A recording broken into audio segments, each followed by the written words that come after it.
এই দুনিয়ার জীবনটা ধোঁকা, একটা ছোট্ট জীবন, পুরা ধোঁকা, কিচ্ছু নাই এর মধ্যে। আমার কথা শোনেন, এই দুনিয়ার জীবনে কিছুই নাই। চারপাশে অনেক কিছু মনে হবে, আপনার বাড়ি আছে, গাড়ি আছে, স্ট্যাটাস আছে, টাকা পয়সা, প্রতিপত্তি সব আছে। আদতে আপনি একা। যে বহুদিন আগে এরকম প্রতাপশালী বাচ্চার অধীনে একজন জাদুকর ছিল। এই জাদুকরের যখন বয়সটা বুড়ো হয়ে গেল, তখন সে তার ওই বাচ্চাকে বলছে যে আমার তো বয়স শেষ, আমার এই বিশাল জ্ঞানগুলো কি করব। আমাকে একজন বালক এনে দিন, যেই বালককে আমি এসব জাদুবিদ্যা শিখিয়ে দিব। যেরকম ছোট রোজা রাখা অবস্থায় আমরা কিন্তু গোপনে পানাহার করি না, করি? আমরা রোজা রেখেছি, গোপনে কিন্তু পানি খেতে পারি, কেউ দেখবে না। গোসল করছেন, আপনি পানি খেতে পারেন, কেউ দেখবে? দেখবে না। লুকিয়ে লুকিয়ে আপনি কিন্তু খাবার খেতে পারেন, কেউ দেখবে না, বাসায় কেউ নাই দেখার, কিন্তু আপনি খান না।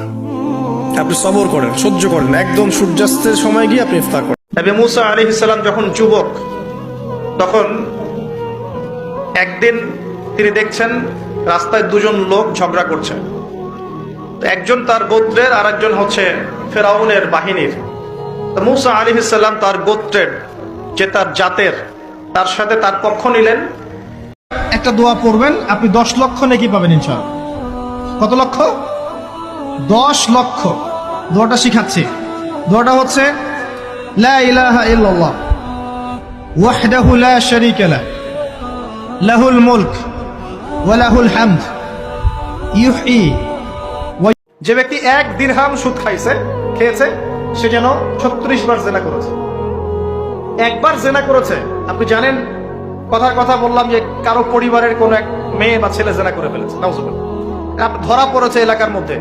মানুষ তাকে কি সম্মানের চোখে দেখে? ভবিষ্যতে সে যত ভালোই হয়, আমার মনে হয়, আমার ভয় হয়, একদম নিম্নবিত্ত মানুষ যারা এবার রোজা রেখে ইফতার যখন করবে, তখন হাত তুলে আল্লাহর কাছে বদদোয়া করা শুরু করবে। আমার ভয় হয় না।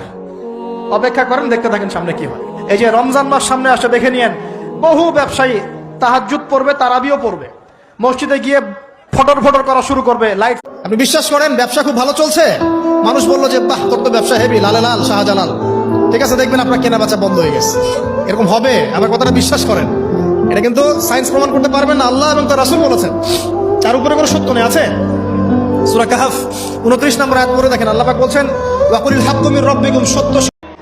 একটা মজার কথা বলে আমি আস্তে আস্তে শেষের দিকে যাবো, আলোচনা কিন্তু আর লম্বা হবে না, রমাদান দিয়ে শেষ করবো। শোনেন, এক ব্যক্তি খুব বেশি কাঁদে, তো ওই ব্যক্তির সামনে গিয়ে একজন একটা কৌতুক বলছে। কৌতুকটা বলছে, সে ব্যক্তি বলছে আমি এই কৌতুক বহুদিন শুনছি, এই কৌতুক শুনে আমি অনেকদিন হাসছি। একই